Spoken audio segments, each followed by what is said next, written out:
Na Índia, a cólera sempre foi um perigo para a população. Porém, foi somente no século XIX que o resto do mundo conheceu a doença.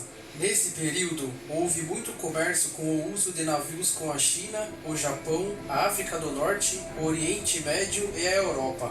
Seguiram-se 6 pandemias de cólera que mataram milhões de pessoas. Esses navios acabavam acidentalmente transportando a bactéria causadora da doença. As infecções geralmente são moderadas. Pode-se contrair a bactéria através de contato físico direto com a pessoa contaminada, mas a cólera se propaga principalmente pela água e pelos alimentos contaminados. Quando a doença passou a ser associada à água, muitas regiões passaram a fazer grandes investimentos nos sistemas de saneamento e esgoto.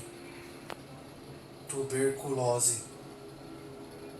A bactéria que causa a tuberculose já foi encontrada até em múmias do Antigo Egito. A tuberculose é transmitida de pessoa para pessoa através do ar. Geralmente, a bactéria se aloja nos pulmões, mas também pode afetar o cérebro, os rins ou a coluna vertebral. No início do século XVII, a epidemia de tuberculose na Europa, conhecida como a Grande Peste Branca, matou aproximadamente 1 em cada 7 pessoas infectadas. Mesmo no fim do século XIX, 10% de todas as mortes nos Estados Unidos eram atribuídas à tuberculose. Apesar das curas e dos tratamentos, a tuberculose continua matando cerca de 2 milhões de pessoas anualmente. Segundo as estimativas, a tuberculose causou cerca de 1 bilhão de mortes entre 1850 a 1950. Varíola. A doença atormentou a humanidade por mais de 3.000 anos. Antes dos europeus colonizarem a América, tínhamos nesse continente um número de habitantes de aproximadamente 100 milhões de pessoas. Durante os séculos da colonização, o número se reduziu de 10 a 5 milhões. Quando os colonizadores chegaram na América, trouxeram com eles uma série de doenças, entre elas a varíola, cuja imunidade os povos coloniais não tinham. Embora esses povos, como os Incas e os Aztecas, tenham construído cidades, não moravam nelas tempo suficiente para propagarem o tipo de doenças que os europeus possuíam, nem tinham domesticado tantos animais. A vacina foi criada em 1796 e em 1967 a OMS iniciou um programa de vacinação em massa, o que extinguiu a doença, que hoje só existe em laboratórios. Segundo as estimativas, a varíola matou cerca de 300 milhões de pessoas entre 1896 a 1980. Gripe espanhola.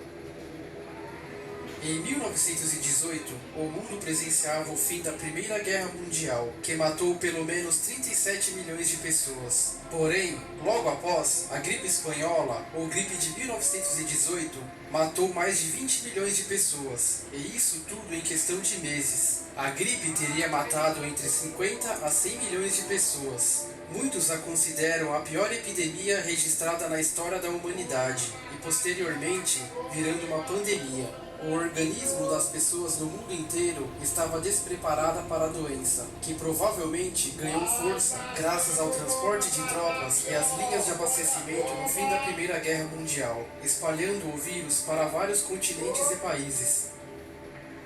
Tifo epidêmico. Essa doença assolou a humanidade durante séculos, causando milhares de mortes. Dada sua frequência entre tropas acampadas, geralmente era chamada de febre do campo ou febre da guerra. Durante a Guerra dos 30 Anos na Europa, o tifo, a peste e a fome atingiram cerca de 10 milhões de pessoas. Uma das epidemias mais importantes foi aquela que atingiu Napoleão Bonaparte e suas tropas na sua campanha de invasão da Rússia em 1812. Durante a retirada de suas tropas após a destruição de Moscou pelos russos, as tropas de Napoleão foram reduzidas de 600 mil a 40 mil, devido ao tifo e ao frio. Algumas vezes, os surtos de tifo determinaram o resultado de guerras inteiras. A doença acontece quando a bactéria Rickettsia entra em contato com humanos, normalmente através de vetores como pulgas, piolhos ou carrapatos. Se não for tratada, a doença afeta a circulação sanguínea, resultando em pontos de gangrena, pneumonia e insuficiência renal. A febre muito alta pode evoluir para um quadro de delírio, coma e insuficiência cardíaca. Estima-se que mais de 3 milhões de pessoas morreram na Europa Oriental e Rússia entre 1918 a 1922.